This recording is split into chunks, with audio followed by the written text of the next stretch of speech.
तो इसी के साथ हम जो टॉपिक आज पढ़ने वाले हैं वो है इलेक्ट्रोमैग्नेटिक वेव्स। आपको ये भी समझ में आना चाहिए कि all electromagnetic waves travel with the same speed in vacuum.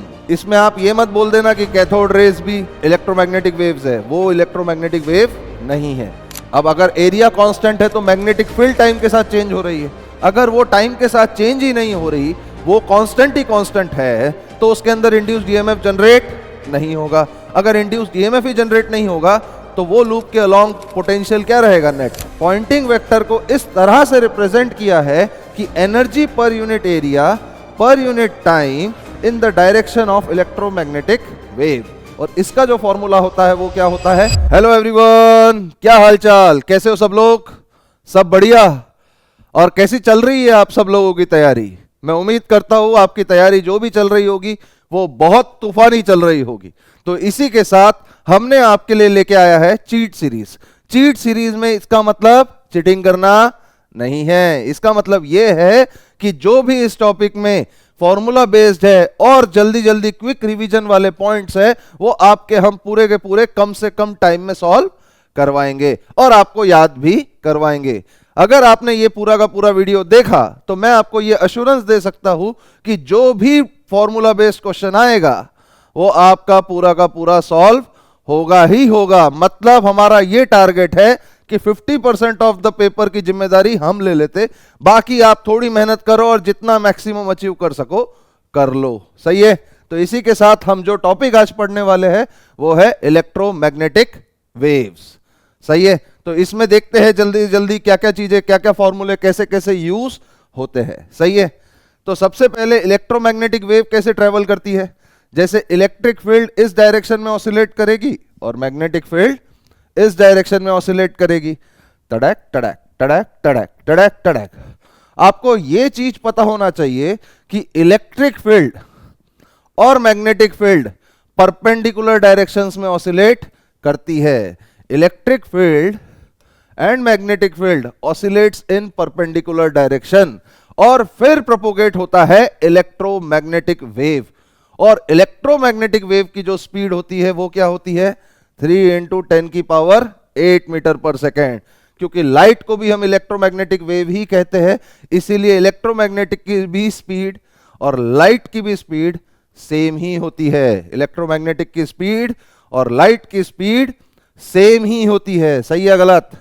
देखो इलेक्ट्रोमैग्नेटिक वेव्स कौन से होते, लाइट होते, इंफ्रारेड बोलो, अल्ट्रावायलेट वेव्स बोलो, एक्सरे बोलो, गामा रेज बोलो, रेडियो वेव्स बोलो। सही है? आपको यह भी समझ में आना चाहिए कि all electromagnetic waves travel with the same speed in vacuum. समझ में आया कि नहीं आया? इसमें आप ये मत बोल देना कि कैथोड रेज भी इलेक्ट्रोमैग्नेटिक वेव्स है, वो इलेक्ट्रोमैग्नेटिक वेव नहीं है। समझ में आया कि नहीं आया? सबसे पहले आपने क्या समझा कि इलेक्ट्रोमैग्नेटिक वेव्स ट्रेवल करती है with the speed of light in vacuum. सही है? फिर आप देखो, अगर आपने चार्ज को रेस्ट पे रखा तो चार्ज अगर रेस्ट पे है तो वो सिर्फ क्या प्रोड्यूस करता है, इलेक्ट्रिक फील्ड प्रोड्यूस करता है। अगर चार्ज रेस्ट पे है तो वो क्या प्रोड्यूस करता है, सिर्फ और सिर्फ इलेक्ट्रिक फील्ड। अगर चार्ज मूव कर रहा है कांस्टेंट वेलोसिटी से तो आपको यह समझ में आना चाहिए कि वो electric field as well as magnetic field produce करेगा। सही है? Electric field as well as magnetic field दोनों वो प्रोड्यूस करेगा। अगर चार्ज एक्सेलरेटेड है या तो ऑसिलेटिंग है, क्या बोला मैंने? अगर एक्सेलरेटेड चार्ज है या तो ऑसिलेटिंग चार्ज है तो वो इलेक्ट्रोमैग्नेटिक वेव्स प्रोड्यूस करेगा।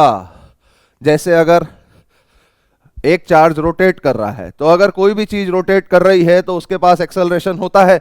अगर उसके पास एक्सेलरेशन होता है तो वो इलेक्ट्रोमैग्नेटिक वेव्स प्रोड्यूस करती है। उसके पास अगर एक्सेलरेशन होता है तो वो इलेक्ट्रोमैग्नेटिक वेव्स प्रोड्यूस करती है। इसी के साथ मैक्सवेल ने when electric field and magnetic field are not varying with time, तो मैक्सवेल ने ऐसे 4 इक्वेशंस दिए जो आपको ध्यान रखने चाहिए। फर्स्ट इक्वेशन उसने क्या बोला, Gauss law, E dot ds is equal to Q inside by epsilon naught. ये फॉर्मूला आपको पहले से ही पता है, इलेक्ट्रोस्टैट्स के अंदर आपने गॉस लॉ पढ़ा था। इसी तरह से अगर आप एक चार्ज की बात करो तो उसी तरह से अगर आप मैग्नेटिज्म में एक पोल की बात करो तो B dot D S is equal to zero. ये जीरो क्यों लिया मैक्सवेल ने? क्योंकि आपको मालूम है मोनोपोल्स एग्जिस्ट नहीं करते। अगर आप क्लोज लूप में एक मैग्नेट लोगे तो नॉर्थ के साथ आपको साउथ भी मिलेगा, मतलब plus M as well as minus M. तो नेट क्या हो गया है भाइयों? नेट हो गया है जीरो, क्योंकि मोनोपोल्स एग्जिस्ट नहीं करते। तो क्यू इनसाइड के जैसे अगर आप टोटल लेने की कोशिश करोगे तो वो जीरो ही आएगा, क्योंकि नॉर्थ के साथ साउथ, साउथ के साथ नॉर्थ, नॉर्थ के साथ साउथ, साउथ के साथ नॉर्थ। सही है गलत? वैसे ही अगर आप एम्पियर्स लॉ लेने की कोशिश करोगे, बी डॉट डी एल, जैसे ही आप एम्पियर्स लॉ लेने की कोशिश करोगे बी डॉट डी एल, तो आपको क्या मिलेगा? म्यू नॉट बाय आई इनसाइड, म्यू नॉट इंटू आई इनसाइड। क्या मिलेगा? म्यू नॉट इंटू आई इनसाइड। ये आपने पढ़ा था। अभी आपको ये चीज रियलाइज होनी चाहिए कि अभी मैग्नेटिक फील्ड और इलेक्ट्रिक फील्ड टाइम के साथ वेरी नहीं कर रही। आपको ये चीज अभी पता होनी चाहिए। फिर लास्ट में उसने क्या बोला? ई डॉट डी एल। ई डॉट डी एल बोले तो आप इसको पोटेंशियल कह सकते, पोटेंशियल। अगर इलेक्ट्रिक फील्ड, और आप एक लॉजिक समझो, एक लूप है, उसमें अगर टाइम के साथ मैग्नेटिक फील्ड वेरी नहीं कर रही तो आप एक चीज बताइए, क्या इंड्यूस्ड ईएमएफ जनरेट होगा? क्या इंड्यूस्ड ईएमएफ जनरेट कब होता है? जब मैग्नेटिक फ्लक्स टाइम के साथ चेंज होता है। अब अगर एरिया कांस्टेंट है तो मैग्नेटिक फील्ड टाइम के साथ चेंज हो रही है। अगर वो टाइम के साथ चेंज ही नहीं हो रही, वो कांस्टेंट ही कांस्टेंट है, तो उसके अंदर इंड्यूस्ड ईएमएफ जनरेट नहीं होगा। अगर इंड्यूस्ड ईएमएफ ही जनरेट नहीं होगा तो वो लूप के अलोंग पोटेंशियल क्या रहेगा? नेट जीरो ही रहेगा ना। यही तो आपके मैक्सवेल ने भाई ने कहा है। सही है? अब आप एक चीज देखो, मैक्सवेल ने फैराडे और एम्पियर्स लॉ को चेंज किया because of induced electric field. अब सबसे पहला पॉइंट है, इंड्यूस्ड इलेक्ट्रिक फील्ड कहां से आता है? आपको एक चीज मालूम है कि एक लूप है, लेट से एक लूप के अंदर अगर आप मैग्नेटिक फील्ड को वेरी करवा दो तो आपको यह चीज मालूम है इंड्यूस्ड ईएमएफ जनरेट होता है। अगर इंड्यूस्ड ईएमएफ जनरेट हो रहा है तो करंट फ्लो होगा। करंट फ्लो हो रहा है, अगर करंट फ्लो हो रहा है तो इलेक्ट्रॉन मूव हो रहा है। अगर इलेक्ट्रॉन मूव हो रहा है तो उस पे कोई ना कोई तो फोर्स लगा रहा है। अब रेस्ट चार्ज पे फोर्स कौन लगाता है? Electric field. मैग्नेटिक फील्ड तो रेस्ट चार्ज पे फोर्स नहीं लगाता है। रेस्ट चार्ज पे फोर्स कौन लगाता है? इलेक्ट्रिक फील्ड लगाता है।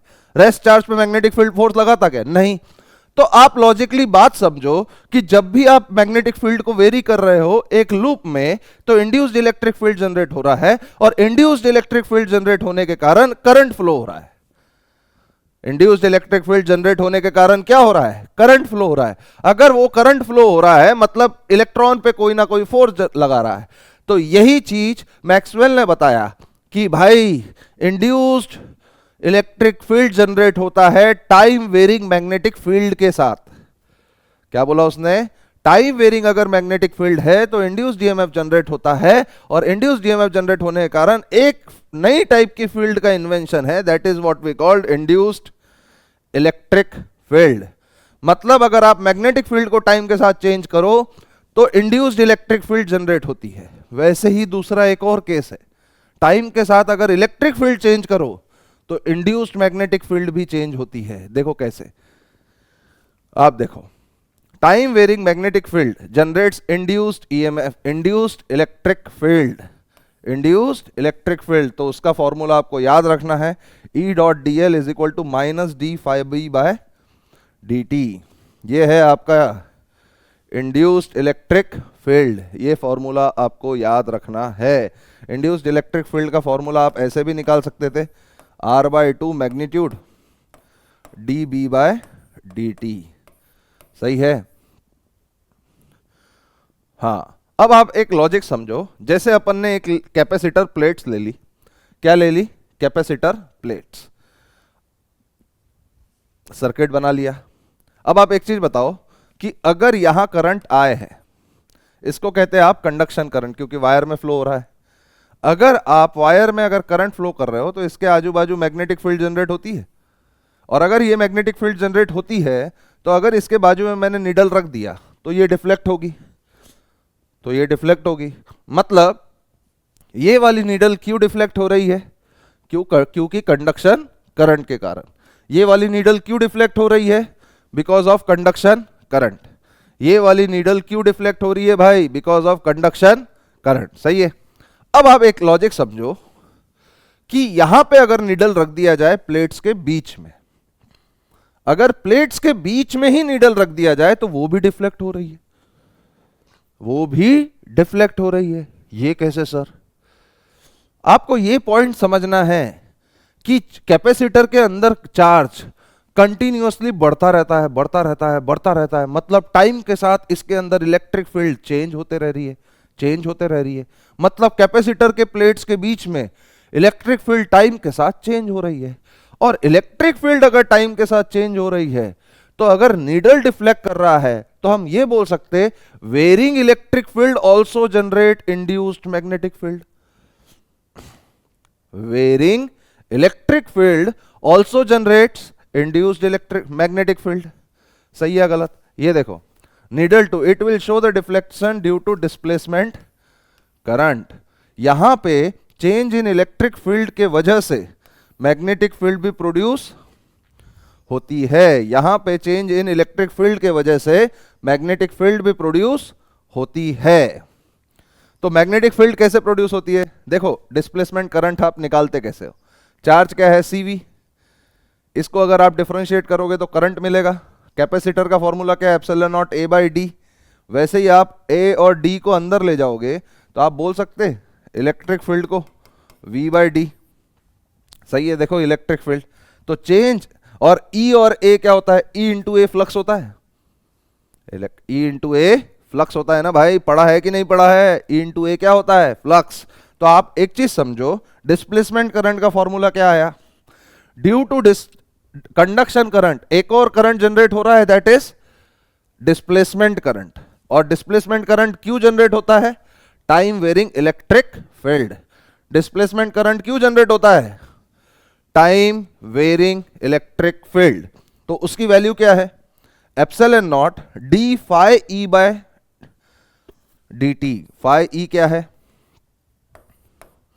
phi E है E इंटू A। सही है गलत? phi E है E इंटू A।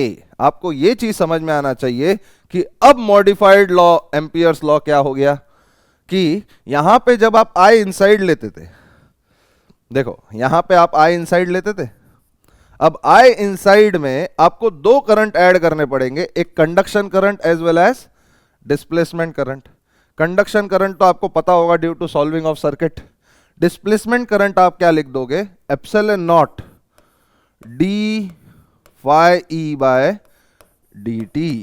ये टर्म ऐड हुआ है। This is what we called modified Ampere's law. This is what we called modified Ampere's law. यहां तक बात समझ में आ गई क्या? अब आप एक चीज समझो, for capacitor if area of the loop is equal to area of the plates, तो कंडक्शन करंट और डिस्प्लेसमेंट करंट सेम होता है। कंडक्शन करंट और डिस्प्लेसमेंट करंट सेम होता है। तो अब आपको यह चीज समझना है कि मॉडिफाइड इक्वेशंस क्या हुए? मैक्सवेल ने मॉडिफाइड इक्वेशंस क्या दिए? सबसे पहले तो उसने गॉस लॉ दे दिया। ये चेंज नहीं होता कि अगर लूप के अंदर अगर चार्ज रख दिया जाए Q1 Q2 तो Q इनसाइड क्या हो जाएगा? Q1 plus Q2। सही है। तो आपको मालूम है इलेक्ट्रिक फ्लक्स क्या होता है? Net flux Q inside by epsilon not. आपको ये भी चीज मालूम है कि लूप के अंदर अगर एक मैग्नेट रख दो तो नॉर्थ के साथ साउथ भी आता है, तो प्लस M माइनस M, तो M नेट क्या हो जाएगा? हमेशा ही जीरो। तो M net inside divide by mu not भी करे तो भी आंसर जीरो ही आता है, क्योंकि मोनोपोल्स एग्जिस्ट नहीं करते। Monopoles doesn't exist. सही है गलत? ये आपको पता होगा। ये दोनों इक्वेशन के साथ उसने छेड़ा नहीं है। अब उसने बोला है Faraday's law of electromagnetic induction. अब ये क्या है? टाइम वेरिंग मैग्नेटिक फील्ड के कारण इंड्यूस्ड ईएमएफ जनरेट होता है, और वो इंड्यूस्ड ईएमएफ ही हम उसको पोटेंशियल बोलते हैं। और उसको कैसे लिखा जाता है? E dot D L is equal to minus D phi B by D T. सही है गलत? अब टाइम वेरिंग इलेक्ट्रिक फील्ड, ये कंसेप्ट कैसा है?